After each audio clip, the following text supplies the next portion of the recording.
and we're recording. Hooray! Didn't do an audio test, but I don't think we need to. I think we'll be okay. Yeah, we'll You be did, fine. you did a whole recording before this. That I was did. the audio test. Yes, I 100% did. Let me change my audio level a little bit.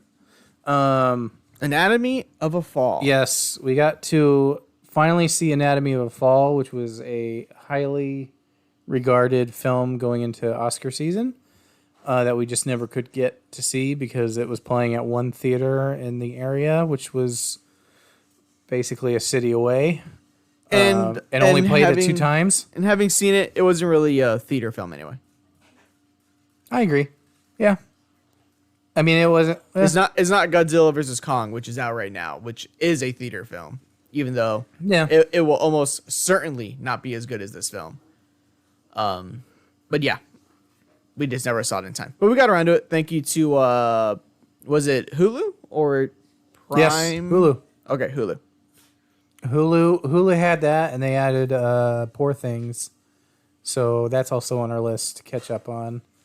In this season of mostly quiet releases. I mean, I think we only have like 2 movies we really want to see, one of which I don't think is going to be in a theater much longer. I think the marketing thing is becoming an issue in films. Yes. No, I agree with you. Because I was just thinking yesterday when I was watching Mission Impossible when I saw it by myself that one time. I was thinking to myself, this movie is very good. Why did it do so bad when it came out like a year ago? And I remember like every Ridley Scott film? Yeah. And I just thought to myself, it's probably because they just didn't promote it the right way. I mean, they promoted it the same way they promoted the last Mission Impossible was, this giant stunt. You know what I mean? Yeah, that's usually their thing. They have the one really cool stunt that they do, the one that like makes like headlines and all that stuff. And it's like, this movie, Tom Cruise like busted his ankle jumping across a building or whatever.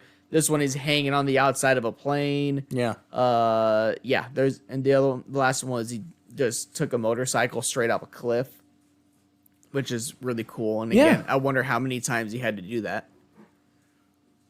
I don't know. I'm sure it was more than one. Yeah, but like, it wasn't this. We've had this talk before about like independent movies or foreign movies aren't promoted as being, hey, this is playing at a theater near you. It's usually just like, hey, this is a really good movie. That's it. Like you look it up yourself, which at times is helpful in a way, I guess, but like you really want to be told like, hey, check a theater near you, or hey, this is playing at, the only reason why I knew it was playing at the AMC is because AMC had that like, hey, for this entire week, these movies that are nominated for Best Picture are back in theaters. It was like Oppenheimer, Holdovers, all these things, but they were playing at really bad times that we never could make. It was like 4:00, and it was only like 4:00 on a Tuesday, Thursday. Yeah, the not prime time hours. Yeah, and it was like, well, Brian's at work and I'm in school at those times, so I can't really do any of them. Also, this is listed as an international film. Half the movie's in English. Yeah. There's plenty of English in this film. Yeah. There was plenty of foreign languages, too. Yeah. What, French? Yeah. And then the main character is played by an actress who's... Well, I mean, the character's also German. Sandra Hüller. Hüller? I'm also not entirely sure what the point was in being split between English and French. American audiences. That was kind of the only reason? I honestly think, yeah. Because, like, in the film itself, I don't quite understand. There were, like, very, very few uses of it where it made any sense, and it was basically just... the kid didn't speak English. Yeah. So if you want to talk about things you don't want the kid to hear, just speak English, and then it's fine. But then, like, in the courtroom, it's like, you have to speak French here. Thank you very much. Yeah. So it's just, it's one of those things. But thankfully, most of it was English, though I don't mind subtitles really at all. Nah, we've been over that before. Yeah. Well, subtitles are not a big deal. Yeah. I don't think it's worth getting upset over. But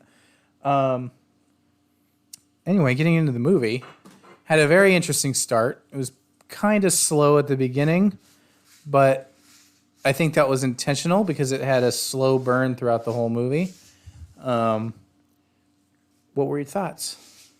I'm not entirely sure what kind of movie this was, because I was expecting, because I mean it's like half courtroom drama, then it was like almost like going to be a whodunit kind of a thing, but then it like didn't fully commit to either of them. So it was a interesting mix. I enjoyed the film. I don't think I enjoyed it as much as the general audience did. If it got this much Oscar buzz, I don't think it was anything spectacular. In fact, honestly, very rare moment. I had like 2 moments where I think the courtroom scene's going on a little too long here. I'm starting to lose a little interest in this, which is very unusual for me because I usually enjoy courtroom stuff.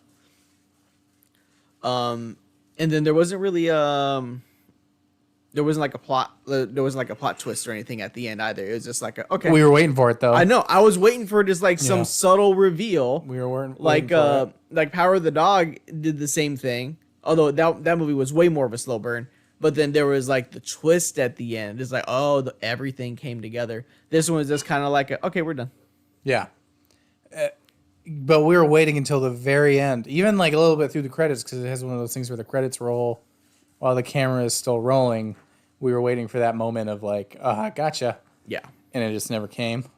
But I don't think that necessarily hurt it either. It was just... No, not everything has to have some major plot twist at the end or anything like that. Some major reveal. It can just be kind of chill about it. Right. And it was. So with this, though, I thought it was good. I thought the courtroom stuff was interesting. I thought the murder reenactment stuff was interesting. The character stuff was interesting as well. And it was interesting, the perspective of being told by the wife of, okay, well, she claims her innocence. Did she or did she not kill her husband? You know what I mean? Yeah. And it was interesting to have, I know we talked about like Knives Out, the first Knives Out. It was interesting that it was being told from the perspective of, we know who the murderer is, and yet the movie still continues type thing.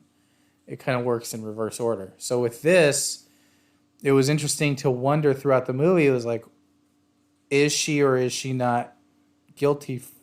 Like, did she or did she not do it? There were times, and I don't know how you felt, but there were times in watching it where I felt like, oh, she did it. Or, oh, no, she didn't do it. It was plausible. It was, yeah. And honestly, I mean, I guess it won't spoil anything, but yeah, they left it plausible to the point where you were like wanted to pay attention, be like,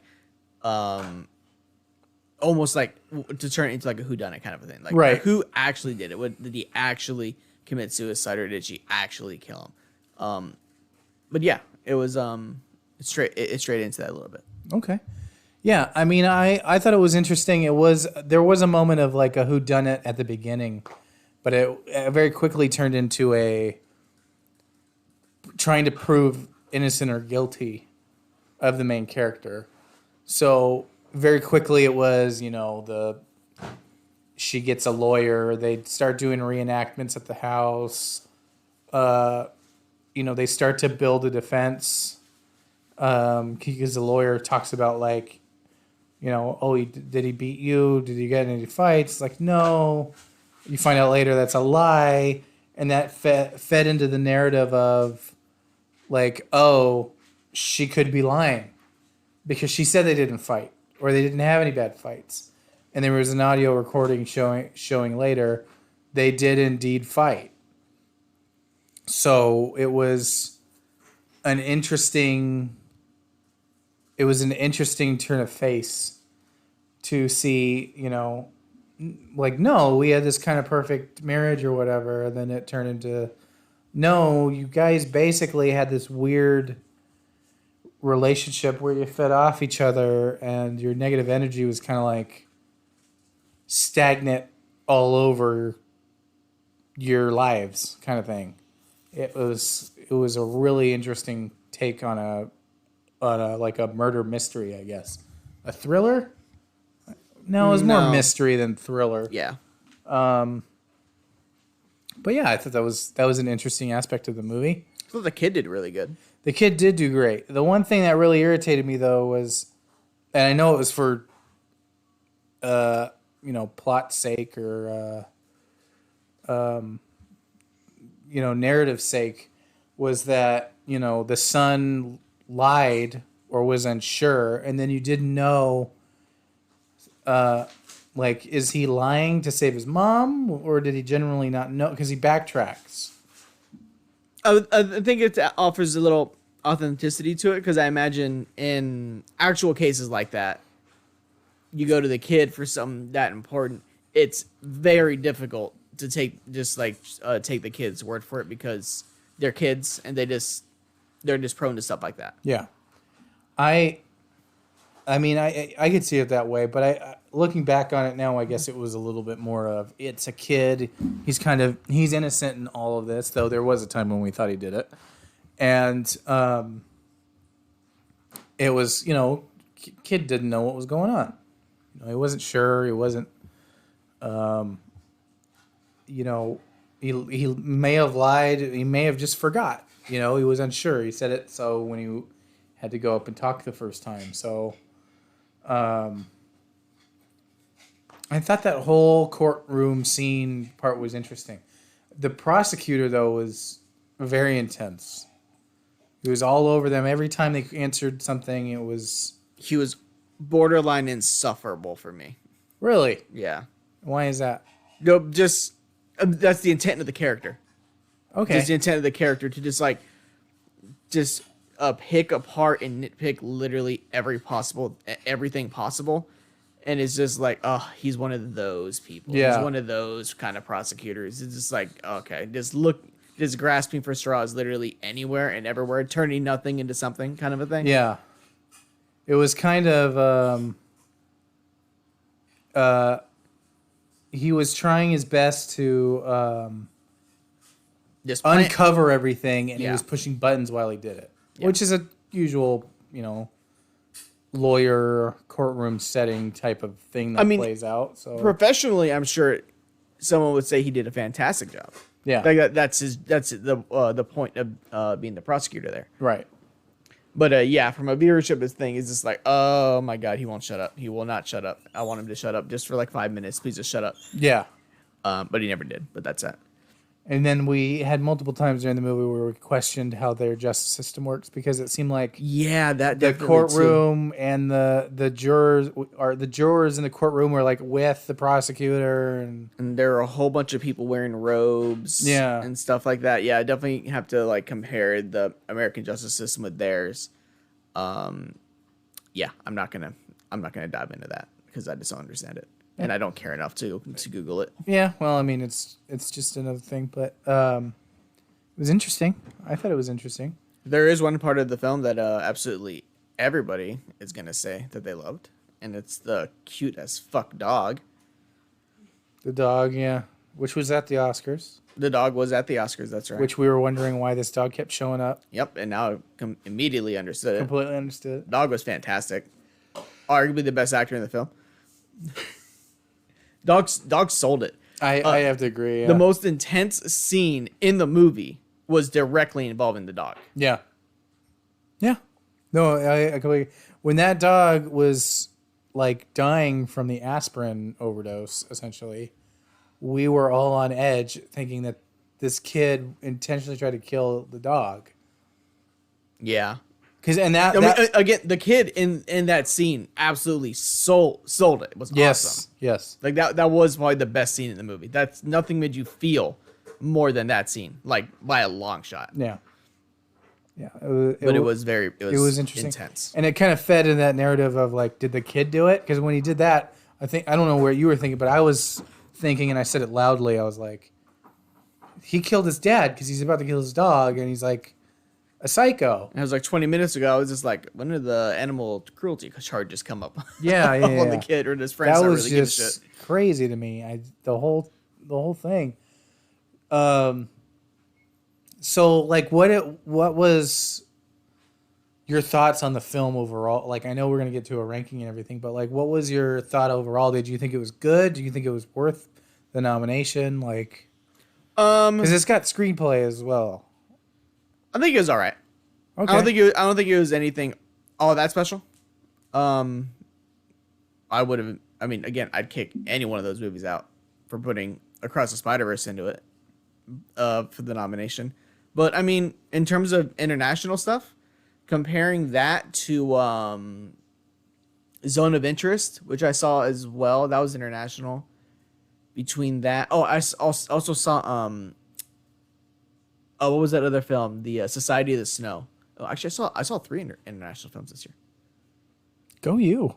I honestly think I preferred Society of the Snow between all 3 of them. Really? Yeah. Wow. I think this movie had the same issue with Zone of Interest for me, where I was just Zone of Interest, I was definitely expecting more to happen. Less happened in that film than I was expecting. And then this one felt almost like I'm missing something by the end of it. Okay. What now in terms of the international films that you have seen since we started doing this? Not necessarily this, but like going to the movies. So like Parasite, Zone of Interest, I'll count this. Where do they rank up? Let me think. So, the films I can immediately think of, I think of Parasite. I think of Zone of Interest, Society of the Snow, Godzilla. -1. I'm almost through with Train to Busan, I believe is what it's called. That's another zombie movie out of Korea or something. Those are, I mean, they're all good films. I almost want to say that the Anatomy of the Fall I'd put at the bottom, but not because it's bad, just because all the other things have been really other ones have been really enjoyable. Well, I mean, I would only put Anatomy of the Fall above Parasite because I was more, what's the word? Engaged. That's the word. Engaged on this because when Parasite, and we said this just about any time we bring it up, there was times where it like almost shifted genre in the middle of the movie. Yeah. So you were like, wait, what is it that we're watching? Are we watching a psychological drama, a psychological thriller, or is this like a dark comedy that we're watching? Because there was comedic moments in it. Yeah, you know, because Parasite was good, and then there was a point where like the underground, like the thing under the house, the guy who was living there and all that stuff. That's when like it escalated. Like, oh, there is way more coming out of this film than I expected. Like that's what really sets it apart because it really had a big shift. This movie didn't have a really big shift like that for me. Yeah. Godzilla -1 was just, again, I have great praise for that film. It's the peak, not remaster, reboot that still pays homage to its core. If I had to rate the films, I'd probably still put Parasite at the top, Godzilla -1, Society of the Snow, Zone of Interest, and Anatomy of the Fall. Okay. I still gotta. I hope. Oh, I don't. -1 goes somewhere because I really want to watch it. That's yeah. If it comes out in theaters again, 100% gotta do that. It's certainly going to be better than the upcoming Godzilla movie that's out now. Well, I mean, there's a lot that's gonna be better than that one, so it's a very easy. I think we're really prejudging this upcoming. Yeah, Godzilla we are. Well, I mean, I think the thing is that when we watched Godzilla versus Kong, we were like, cool, this is a cool ending to this. It was an okay movie, and then they were like, oh, there's another Godzilla Kong movie, and it's like another versus. They're like, no, it's a Godzilla X Kong. Yeah, it's like, oh, okay. I want to go back to all the King Kong media or content from over all the years, and I just want to see if I can just like have the scale of how big Kong is throughout, because I feel like he got excessively larger than what he originally was. Well, they did mention, and we talked about this, or I think I told you, In Kong, John C. Reilly's character that shows up says that he's an adolescent. No, but He's I mean, even from like the original King Kong, like on like top of the Empire State Building, yeah, okay, or even the remake that they did with Jack Black, and which again I enjoyed that film. Yeah, I enjoyed the remake. I thought it was really good. Yeah, but I feel just like he went from someone who can fit on top of the Empire State Building to someone kind of walking through the city, almost like he's almost the same size as Godzilla. Yes. And I want to see where this shift happened, because I'm pretty sure they took a lot of liberty with that. Makes sense. No, I get it. I mean, they had to do that for the sake of the film, I guess. Yeah, I mean, it makes perfect sense. I want to go back and watch all the monster movies just because, even though I don't really want to see Godzilla and Kong running next to each other. Yeah, I kind of want to get into because I mean I have all the Godzilla movies like saved on HBO Max right now. And don't they have like the TV show going on? They do, and I heard the show is great, and I really want to watch the show, but it's on Apple TV and we don't have it. Anyway, Anatomy of the Fall. Yeah, back to the movie that we intended to. Sidetracked. Yeah, which is commonplace, but I would put this above Parasite, but I would also put. I mean, foreign films that I've seen over the course of my life, I would put well before it. You know, your Yojimbos, Lahanes, things like that. So it's a little easier for me to list mine. But anyway, back to the movie. I thought it was a great film. I thought it was shot well. I thought the acting was phenomenal. I didn't have a lot of notes, really. It was a great drama. I do kind of want to rewatch it.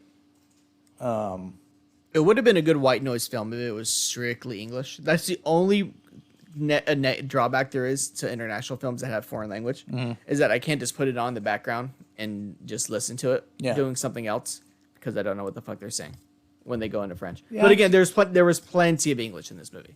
I can understand that. One thing I do have to say about this movie that I loved, and it's something that I feel that a lot of foreign movies do better, is their use of silence. Okay, yeah.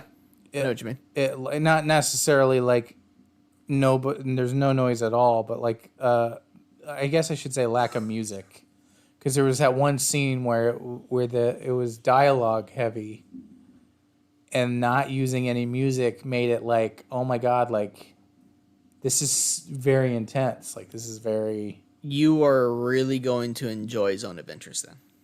Oh, okay. Yeah. I really want to watch that. I wanted to watch that more than this.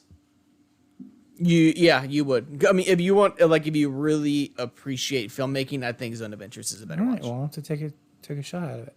Do you have anything to add? Or you want to get to the rating? Because I know this isn't a deep dive film. It's like a psychological drama that you really got to just watch. You just got to watch it. It's not. There's not much to like really dive into and like try to rip apart or anything like that. It's just kind of a thing where you just watch it. I honestly thought it was great. We can do ratings. Yeah. Because it's definitely not something I'm going to come out with and say I have a favorite shot, because, well, actually, the house where they live was fucking gorgeous. Yes. There were I think there was a scene of somebody driving up or walking there, but somebody got like the whole background, all the mountains and stuff in the background. They're covered in snow. That was really nice. That was a really nice shot. Somewhere you definitely like want to live if you just want to get away. Yeah, we get to it. Your favorite, I mean, I guess we'll lead with that. Favorite shot, yours was that. Mine, I can't say.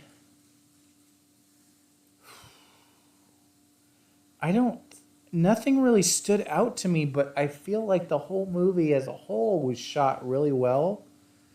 I don't remember a specific shot that I liked. How about just a close-up of the dog's face? Close-up of the dog's face, yeah.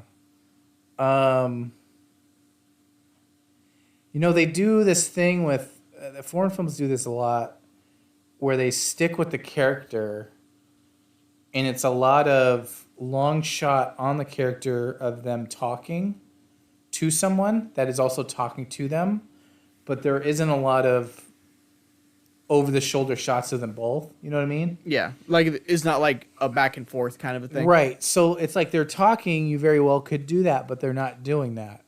And to me, that kind of strikes as kind of builds up, maybe not uncomfortableness, like a sense of being uncomfortable, but it felt like very intense. So I'd say like any time that they use that, there was a lot of points with Sandra Hüller, especially at the beginning when she was talking to this girl. The girl's asking her questions because she's a fan of her writing, and then it's staying on Sandra while this music is blasting in the background and this girl is talking to her. So I'd say that's probably mine. So we'll just stick with that. Okay. Favorite scene? I mean, it's got to be the kid and the dog and the panic, the overdose scene with the dog. Okay. That's easily the scene that I'll remember from the film. Okay.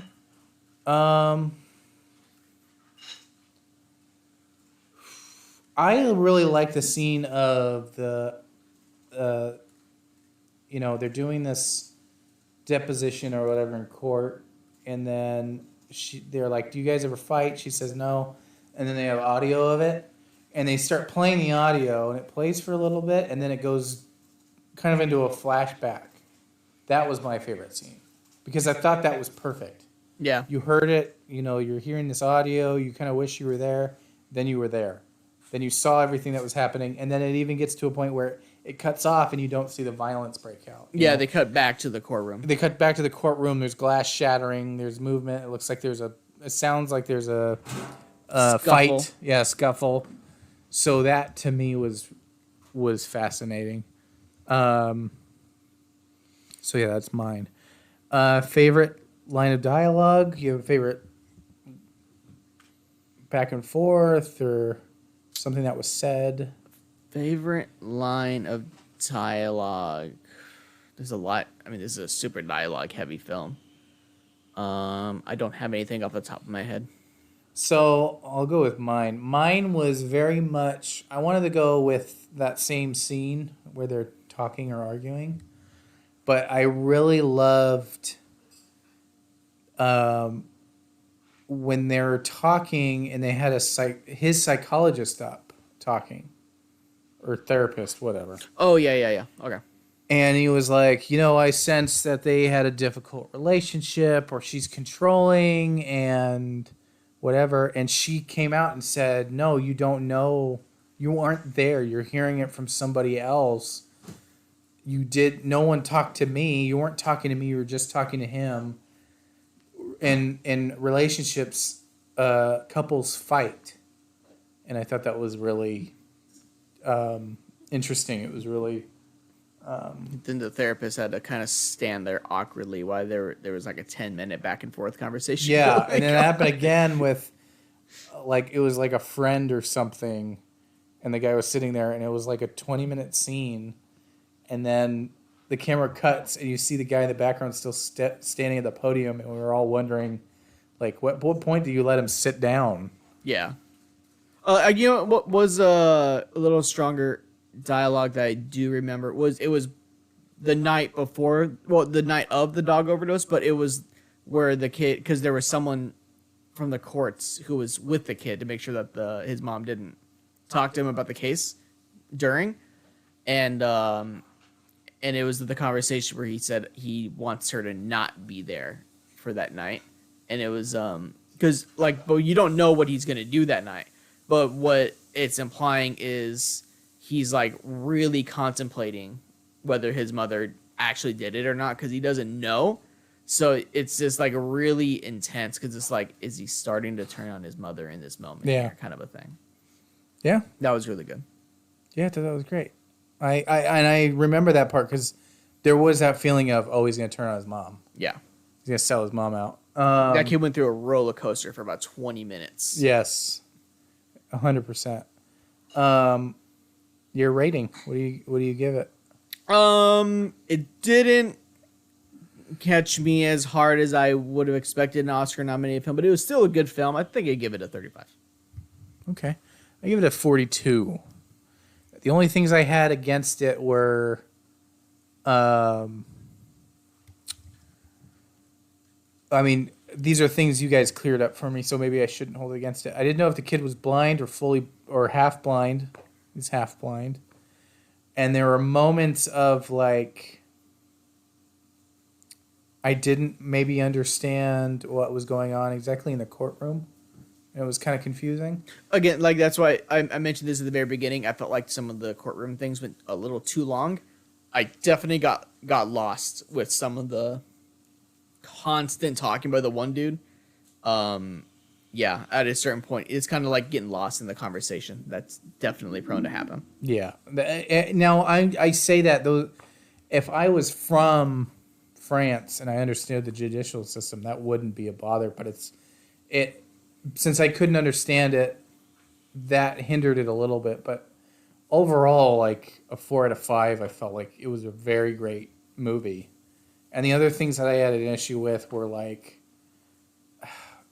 my biggest issue that took the most points away was I didn't understand the dad's deal. Like there was a lot of backstory we didn't get on his character. I felt like you know what, that is exactly right. I felt like he had a lot of issues, right? You know? Yeah. I don't know how you felt, but I felt like he had a lot of issues. But they were using Sandra, his wife's character, the character she plays, to say these are his problems through exposition. But during the course of the movie, there was points where I went back and forth to, is she just saying that because she's trying to justify killing him? You know what I mean? For me, it was almost like when I was listening to it, I'm just like, I must be missing something here. Because if the implication is that he could commit suicide, I feel like we're missing some major traumatic event that kind of sets him down that way. Yeah. Everything else didn't seem to the point of like this could push someone to kill themselves kind of a thing. Because, man, that was a nice fucking house. Yeah. It was a great, really super chill house. Yeah, and everything. There was just something missing to that backstory. Yeah. There was one character who should have gotten more for everything just to feel a little bit better. It was definitely the dad. Yeah. I just felt like I didn't know if I wanted to believe the wife because it's like she very may well have killed him. So I was confused. I mean, that's the thing about when she lied about some of the stuff. It's just like, if you know you didn't do it, some things are just not worth lying about, because when you get caught lying about those things, then it looks way more suspect. Yeah. Just be straight up about it. Yeah. So that's where I was at with it. But overall, great movie. Yeah, worth the watch. Definitely worth the watch. Worth the watch. Anatomy of a Fall was nominated. It won for screenplay. Definitely check it out. It is on Hulu as of this recording. Now, real quick before we call it, though, because if I had to choose the type of film it is, I would say it's a courtroom drama. I would lump it in there. I would say psychological drama, but I don't know if that's necessarily a genre. I guess you could say. Where would you rank it on films that have like a good amount of courtroom? Ooh, well, when you mention that, I think of movies like My Cousin Vinny or like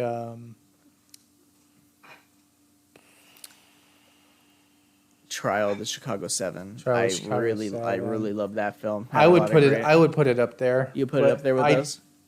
I honestly, it felt the feeling I got it. I mean, I watch a lot of movies. I also watch a lot of Law and Order, so it felt like a Law and Order episode almost. So that was pretty cool. Let me ask you this: which parts of the film did you like more? Did you like the courtroom scenes or the non-courtroom scenes? Non-courtroom. Thank you. I agree. Yeah. I'm with you on that. Yeah. So not a fan of a fan of the non courtroom stuff. Courtroom stuff, not so much. Yeah.